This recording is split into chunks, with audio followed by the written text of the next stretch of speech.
Hello बच्चों, hope you all are doing well. So जैसा कि हमने बात किया था, आज का हमारा शुरुआत होने जा रहा है। डे 1 का टारगेट भी यहाँ पे आपको मेंशन्ड है। अब आप ये मत पूछना क्यों कैसे, अब हमने क्यों रखा है ये चैप्टर, तो अब आपको सब कुछ पता है why we are going to initiate with this chapter.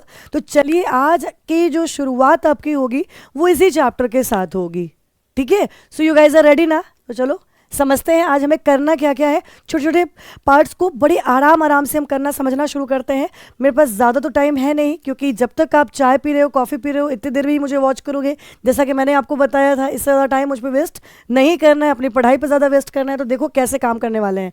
Periodic classification of element, ये टॉपिक हमारे पास है। अब देखो आपको क्या करना है अपने एंड से, वो देख लो। इस चैप्टर को निकालो, इसमें सबसे इंपॉर्टेंट आपके पास है पेरियोडिक टेबल। आप एक काम जरूर करना, ये सबसे इंपॉर्टेंट मतलब महा महा महा वाला इंपॉर्टेंट है, वो है आपके लिए पेरियोडिक टेबल, इजंट इट। तो आप पेरियोडिक टेबल अपने सामने रखोगे, पहला काम, ठीक है। अब चलिए, आपके टू डू लिस्ट के लिए ये मैंने सारी तैयारी आपके लिए ही करी हुई है, देख सकते हो। ये पूरी तैयारी आपके लिए और सिर्फ आपके लिए है, ताकि आपका काम बहुत आसान हो जाए और फटाफट करके हम सारी बातें सुन लें, इजंट इट। बाकी एक और काम मैंने आपके लिए प्लान किया है, आपको चैनल पे भी हमारे मिल जाएगा। लाइक जो भी यहाँ पे हम लोगों ने बात करी है, यहाँ पे जो वीडियो बनाएंगे, वो चीज़ आपको चैनल पे भी मेंशन मिल जाएगा, ताकि और थोड़ा आसान रहे कि डे 1 का टास्क क्या है, डे 2 का टास्क क्या है, राइट। तो चलिए ज़रा आप देखते हैं। अब आपके सामने पहला काम क्या होना चाहिए, सिलेबस को अपने सामने रख लेना है। सिलेबस को अपने सामने रखना है तो आपको आधी चीज़ें तो वही चिंता ख़त्म। क्योंकि भाई देखो, बहुत सारे शुरुआत में इस चैप्टर में ना स्टोरीज वगैरह मेंशन्ड है कि लाइक कॉन्सेप्ट क्या क्या था, लोथर बेयर का कॉन्सेप्ट क्या था, न्यूलैंड लॉ ऑफ ऑक्टेव क्या है, ये सब चीज़ें अब हमारे को नहीं करनी है। हमें करना क्या है यहाँ पे, तो हमें यहाँ पे मॉडर्न पेरियोडिक टेबल से इनिशिएट करना है, isn't it. Modern periodic table यही आपका सिलेबस है, वहीं से हमें काम करना है। तो सिलेबस फ्रंट पे डालने का पहला फायदा आपके सामने क्लियर है। चलो जी, complete chapter with notes done.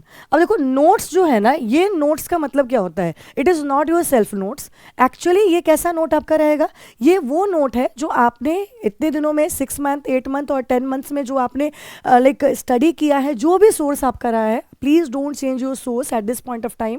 Only आप अपना मेथड को, टेक्निक को चेंज करेंगे, अपने सोर्स को चेंज बिल्कुल भी नहीं करेंगे, ठीक है। तो चलिए, यहाँ पे हम करने जा रहे हैं नोट्स। नोट्स में आपकी ड्यूटी शुरू हो चुकी हुई है, अपने पुराने नोट्स को रिवाइज करें, कुछ न्यू ना तैयार करें वहाँ पे कि मैं पूरा चैप्टर ही अब एक नया कहीं से जाके और देखना शुरू करूँ। ये सब प्लीज़ नहीं करो, कोई फ़ायदा नहीं होगा, उल्टा टाइम वेस्टेज होना शुरू हो जाएगा।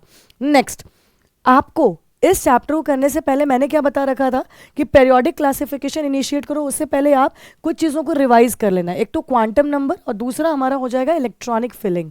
तो इलेक्ट्रॉन के फिलिंग के वो तीनों रूल, कैसे इलेक्ट्रॉन की फिलिंग करते हैं, हाफ फिल्ड स्टेबिलिटी क्या होती है, फुल फिल्ड की क्या स्टेबिलिटी होती है, वो सारा कॉन्सेप्ट वहाँ पे आपको एक बार वन शॉट में रिवाइज कर लेना है, राइट। अब जब when you are done with the complete revision, और ये सारी चीज़ें आपको करनी है by putting up that periodic table का chart in front of you.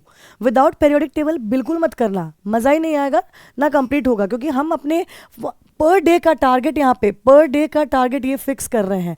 अगर पर डे का टारगेट फिक्स कर रहे हैं तो हमारे पास दूसरा डे भी नहीं है, दूसरा टाइम भी नहीं रहेगा, है ना, क्योंकि नाम ही क्या है, 60 डेज चैलेंज, ठीक है। तो चलो ज़रा देखते हैं। अगर you are done with this entire, ये वाला पार्ट आपका सेक्शन डन हो जाता है, go for this one now. Because of course if you are done with your chapter ना, तो अब ज़रूरी क्या होगा कि आप वहाँ पे अब जाके क्वेश्चन की प्रैक्टिस करें। गाइज देखो, अगर क्वेश्चन की बात करते हैं तो मैंने लिखा है 150 question. It is entirely dependent on your potential, आपके पोटेंशियल पे डिपेंडेंट रहेगा। सी गाइज, आप 100 क्वेश्चन करो, लेकिन वो क्वेश्चन करो जिसकी क्वालिटी हो। Don't ever go for quantity, मतलब बहुत सारा नंबर हमने कर लिया क्वेश्चन का, but all those questions are having similar approach, it is not going to make a sense.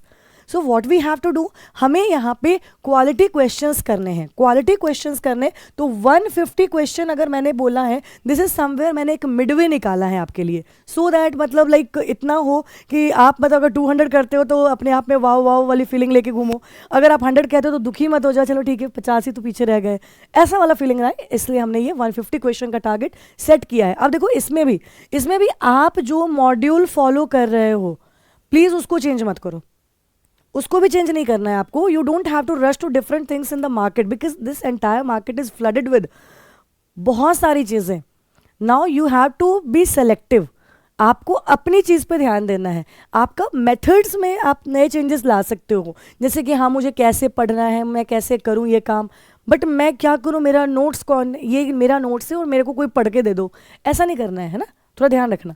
So module आपका वही रहेगा, उसी के क्वेश्चन आप सॉल्व करो। जो भी मॉड्यूल है, अगर आप बुक वगैरह रेफर करते हो तो बुक को ही कवर करो, फिर आप नए मॉड्यूल्स वगैरह कहीं के भी मॉड्यूल्स मत टच करो। अगर आप मॉड्यूल्स टच कर रहे हो तो please and please go with modules only. Don't ever try कि मैं इस टाइम में ना लाइक कोई भी बुक उठा के और उसको पूरा कंप्लीट करने वाला, नहीं नहीं, प्लीज़ प्लीज़ अभी नहीं, कुछ अभी कोई ऐसा नया काम नहीं करना है।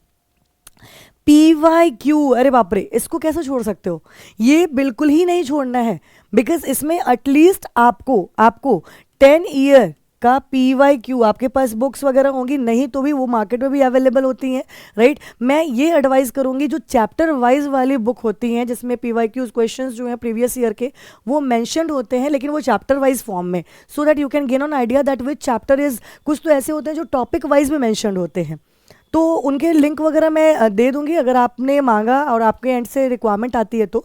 लेकिन फिलहाल आपको ये काम ज़रूर करना है कि एटलीस्ट 10 ईयर का क्वेश्चन जो है ना, क्वेश्चन बैंक आपको कर लेना है, सो दैट आपको एक आइडिया रहे, ठीक है ना। और आप देखो डिफरेंट सेशंस में डिफरेंट क्वेश्चंस आ रहे होते हैं, उनको भी सारे मल्टीपल को एक जगह अगर आपने कर लिया वो भी बहुत अच्छा वर्क करेगा, वो भी काम कर सकते हैं, ठीक है।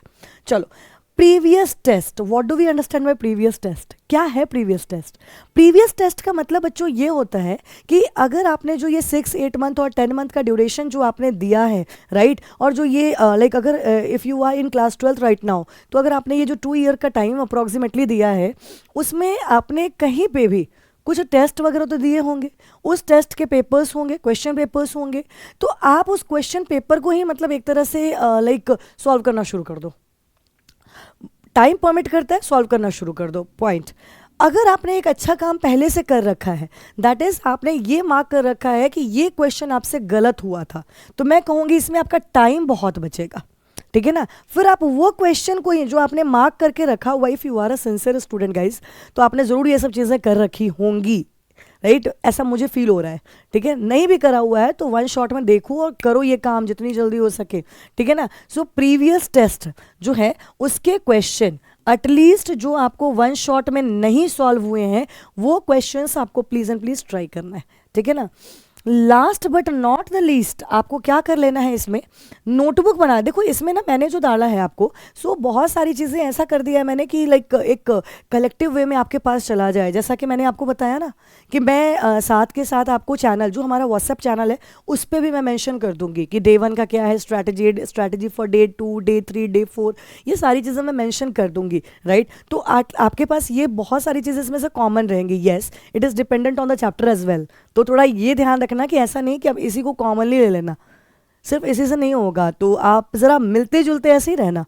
क्योंकि सुबह सुबह मैंने बोला है ना, सुबह 5:30 बजे अगर आपको देखना है कि भाई हाँ मेरे पास किसी ने इन्फॉर्मेशन ला के रख दिया कि मुझे आज क्या दिन में करना है, तो जाहिर सी बात है you are going to watch मी।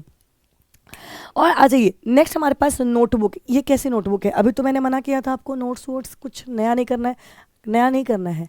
अब जो भी आपने कवर किया देयर मस्ट बी समथिंग, कुछ चीज़ें जो आपके लिए इंपॉर्टेंट होंगी, है ना। या यहाँ पे अगर आप देखोगे ट्रेंड्स वगैरह में, है ना, ऑर्डर्स वगैरह, उनको आप नोटबुक में एक जगह लिखना शुरू कर दोगे, इजंट इट। जैसे लास्ट में एनसीईआरटी बुक में आपको दिखेगा नेचर ऑफ ऑक्साइड वगैरह, हाइड्रोक्साइड वगैरह, ये पूरा मेंशन्ड है, तो आप थोड़ा सा उस पर ध्यान देना। देखो नाम के लिए ना पी ब्लॉक हट गया है, एस ब्लॉक हट गया है, सॉरी एस ब्लॉक हट गया है, पी ब्लॉक लास्ट ईयर हटा हुआ था, है ना। अभी अगर देखो आप हाइड्रोजन हटा हुआ है, लेकिन हम कुछ बेसिक क्वेश्चन जो उसके हैं ना वो आपको ज़रूर करना है, राइट, वो आपको ज़रूर करना है, उसको नहीं छोड़ देना। अरे भाई टेंशन मत लो, पी ब्लॉक नहीं हटा है, ठीक है ना, पी ब्लॉक नहीं हटा है, that was just misinterpreted. आ जाइए। सो इम्पॉर्टेंट आपको यही काम करना है, यहाँ पे ऑर्डर को मेनली डाल लेना है। प्लस अगर कोई क्वेश्चन ऐसा है जो आपने पहले करा है and if you find it कि नहीं यार ये रेलिवेंट क्वेश्चन है, तो आप उसको इंपॉर्टेंट क्वेश्चन आपको लग रहा है उसको भी डाल दो। ये सब आपको हेल्प करेगा लास्ट मोमेंट रिविजन में, इसीलिए ये काम आपको करना है। अब चलो ज़रा टाइम ड्यूरेशन देख लेते हैं कि कितना, क्योंकि यार you guys have like all the 3 subject with you. मुझे तो यही बस करना है ना, आपको तो सारा कुछ पढ़ना है, नहीं तो फिर लाइक इट्स नॉट लाइक कि केमिस्ट्री की वजह से सिर्फ सिलेक्शन ही हो जाएगा, you have to do everything, सारा कुछ कवर करना है। तो ज़रा देखते हैं यहाँ पे। अब देखो अगर हम यहाँ पे बात कर रहे हैं तो हमारे पास क्या आता है कि ये कंप्लीट, ये पूरा टास्क हम लोगों को कवर करना है। And then what we have to do, अब हमें एंट्री करनी है रिवीजन वाली मोडालिटीज़ पे। अब रिवीजन वाली मोडालिटी मैंने आपको बताया है ना, तो रिवीजन वाली मोडालिटी में तो बहुत आसानी से आप काम कर लोगे, वो ज़रूर से कवर करना है। Once you are done with it, if you are having this notebook, बहुत आसानी से हो जाएगा। अब देखो क्या नहीं करना है तुम्हें, तो नहीं क्या करना है, पहली बार डिस्ट्रैक्शन से दूर रहना है जितना ज़्यादा हो सकते। 60 डेज़ का चैलेंज मतलब बिल्कुल इतना स्ट्रॉन्ग सा चैलेंज है कि आपको इतना दूर रहना है कि मेरे को नहीं, कुछ और डिस्ट्रैक्शंस नहीं चाहिए। मतलब एक बार आपने दिन में ये भी निकाला, एक बार चेक किया, जस्ट इसको अब रख देना, ठीक है ना, बार बार नहीं। यस, आपको लगे एक पेन पेपर लेके और वो नोट डाउन कर लेना कि हाँ भाई ये चीज़ें मेरे को बोला गया है, आज मेरे को ये कवर करना है। सी, अब ये सारा कुछ करने में हमें कितना टाइम लगेगा ये बहुत ज़रूरी है। डिस्ट्रैक्शन से दूर रहोगे तभी वो टाइम हम यूटिलाइज कर पाएंगे। देखो ज़रा ध्यान से, यहाँ देखो आपके लिए सारा टाइमर वाइमर सब हमने सेट कर रखा है, इज़न्ट इट। आपके सामने आपका टाइमर भी ऐसे आप देख सकते हो, यहाँ पे आपका डेट भी स्टार्ट है। तो जाहिर सी बात है आप अब इसके अकॉर्डिंगली वर्क करने वाले हो, तो हमें कितना आवर लगेगा। देखो किसी चीज़ को रिवाइज करने में, क्योंकि पढ़ा हुआ पार्ट है, आपने सिलेबस को रखा, रिवाइज किया, मैं कह रही हूँ आपको 3 आवर्स लग जाएंगे। 3 आवर्स लगने वाले हैं यहाँ पे रिवीजन में, 3 आवर्स इन रिवीजन, ठीक है। रिवीजन में हार्डली इतने में हो जाएगा। 150 क्वेश्चन करने में आपको कितना लग जाएगा, हार्डली 2 आवर्स आपको अगेन लग जाएगा। 3 आवर रिवीजन में इसमें आपका नोट मेकिंग भी है, आपने नोट्स भी कवर कर रखा है, इज़न्ट इट, ठीक है ना। 2 आवर्स आपको हार्डली 150 क्वेश्चन प्लस अगर PYQs की हम बात करते हैं तो 2.5 आवर ले लो, है ना। 5.5 घंटे में आपके क्वेश्चन वाले सेगमेंट हो जाएंगे। मैं कहती हूँ 5.5 लिखा हुआ है, हमने इसको क्या कर लिया, 6 आवर ले लिया, 6 आवर ले लिया, कोई दिक्कत की बात नहीं है। 6 घंटे हैं, 6 आवर अगर हमने उठाया, देखो यार पेपर के टाइम में तो 18 आवर्स आराम से लोग पढ़ते हैं, है ना। तो बताओ 15 to 18 आवर्स तो आराम से स्टडी करने वाले कर रहे हैं। इसलिए इसमें अब ये मत कहना कि 6 आवर आपने बता दिया है तो हम कहाँ से इतना टाइम लाएंगे, आपको निकालना पड़ेगा। 24 आवर्स में से ही हर कोई टाइम निकाल रहा है, हमें भी टाइम निकालना पड़ेगा, ठीक है। तो ये काम ज़रूर कर लो, ये तुम्हारा मेन मूल मंत्रा आज का हो गया, ठीक है। इतना काम कर सकते हैं अच्छे से। ये काम करके फिर हम निकलते हैं डे 2 में। डे 2 का चैलेंज लेके आते हैं कि आपको क्या करना है। पहले डे 1 वाले को आप कंप्लीट करने की कोशिश करें। 6 आवर है आपके पास, और 6 आवर के काम को, अभी फर्स्ट डे था तो मैं थोड़ा ज़्यादा ही आपको टाइम इनफैक्ट दिया है, तो आप थोड़ा कोशिश करें कि यहाँ पे टाइम को और कम टाइम में धीरे धीरे करना शुरू करें। क्योंकि ये क्वेश्चन वाला जो पार्ट है ना, इसमें मेरा मेन मोटिव ये है कि आप टाइमर सेट करके देखो, जैसे मैंने यहाँ पे टाइमर लगा रखा है, आप टाइमर ज़रूर सेट करके काम करें।